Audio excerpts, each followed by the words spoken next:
이미 과거에 음주운전으로 처벌받은 전력이 있는 상태에서 다시 음주 상태로 운전을 하게 된 사안이었습니다. 게다가 당시 음주 수치도 면허 취소 수준을 크게 초과하는 수준이었고 운전 과정에서 접촉사고까지 있었던 상황이었는데요. 안녕하세요. 당신과 끝까지 함께하는 변호사 박선정입니다. 오늘은 제가 국선으로 맡았던 사건 중에 많은 분들이 결과를 보고 의외라고 느끼실 수 있는 음주운전 사건 하나를 설명드리겠습니다. 제가 이전에도 음주운전 전력이 2번이나 있어 실형까지 예상되는 사건을 무죄로 이끌어낸 전략을 다룬 영상을 소개해드린 적이 있는데요. 자세한 내용은 고정 댓글을 참고해주세요.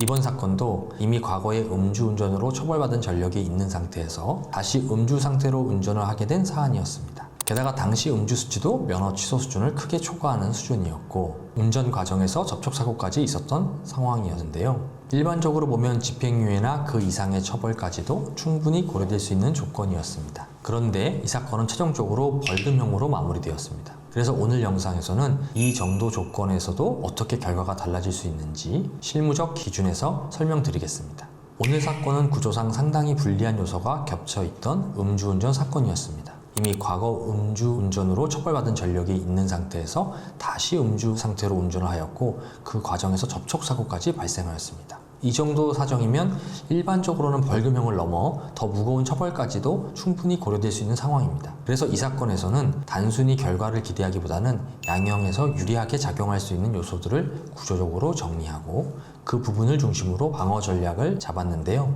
그 결과 이 사건은 벌금형으로 마무리되었고 바로 이 점이 실무적으로 주목해 볼 만한 의미가 있는 사건이라고 볼 수 있습니다. 먼저 이 사건이 왜 가볍지 않은지부터 보겠습니다. 음주운전 사건은 단순히 술을 마셨다는 사실 하나로 판단되지 않습니다. 특히 음주 수치, 전과 여부, 사고 발생 여부 이 3가지 요소가 가장 중요합니다. 이 사건은 이 3가지 요소가 모두 존재하는 상황이었습니다. 즉 실무적으로 보면 상당히 불리한 조건이 겹쳐 있었던 사건인데요. 그래서 일반적인 기준으로는 벌금형을 넘어 실형까지도 충분히 검토될 수 있는 사안이었습니다. 그럼에도 불구하고 이 사건은 왜 벌금형으로 정리되었을까요? 양형에서 고려되는 요소들이 결과를 바꾼 케이스라고 보시면 됩니다. 첫째, 사고의 결과입니다. 이 사건에서 접촉사고가 발생하긴 했지만 인명피해가 없었고 피해 규모도 크지 않았다는 점을 명확히 정리해서 양형자료로 강조했습니다. 둘째, 운전 경위와 상황입니다. 음주운전 사건에서 운전이 이루어진 경위와 상황이 중요한데요. 이 사건은 운전 자체는 있었지만 장거리 이동이나 반복 운행과 같은 요소는 확인되지 않았고 전체적인 상황이 양형의 일부 반영되었습니다. 그래서 저는 장거리 이동이나 반복 운행이 없었다는 점을 불리한 사안과 구분해서 설명하는 방향으로 정리했고 전체적인 상황이 양형의 일부만 반영될 수 있었습니다. 셋째, 평소 운전 습관과 생활 패턴입니다. 판결에서 실제로 중요하게 보는 부분인데요. 평소에는 대리운전을 이용해왔던 기록과 생활 패턴을 자료로 보완해서 확인이 되었고 상습적으로 음주운전을 반복해온 것과 구분된다는 점을 강조했습니다. 넷째는 반성의 여부입니다. 단순한 반성문이 아니라 진정성이 전달될 수 있도록 제출 방식과 내용 구성까지 조언해 드렸습니다. 그 결과 피고인이 자신의 잘못을 인정하고 반성하는 태도가 확인된 점이 양형에 반영될 수 있었습니다. 형사사건은 단순히 조건 몇 개만으로 결론이 정해지지 않습니다.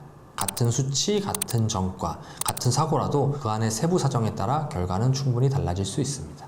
음주운전은 절대 가볍게 볼 수 있는 문제가 아닙니다. 특히 전과가 있는 상태라면 처벌 수위는 훨씬 높아질 수 있는데요. 그럼에도 불구하고 양형 요소에 따라 결과는 달라질 수 있고 초기 대응과 자료 정리가 결과를 바꾸는 데 중요한 역할을 합니다. 이러한 사건은 겉으로 보이는 조건만으로 판단하기보다는 전체적인 구조를 함께 보아야 합니다. 비슷한 상황에 놓이셨다면 이미 늦었다라고 단정하기보다는 필요하다면 초기 단계에서 전문가의 도움을 받아 방향을 설정하는 것이 결과에 영향을 줄 수 있습니다. 이 영상이 불필요한 오해를 줄이고 현실적인 판단에 도움이 될 수 있길 바랍니다. 당신과 끝까지 함께하는 변호사 박선정이었습니다. 감사합니다.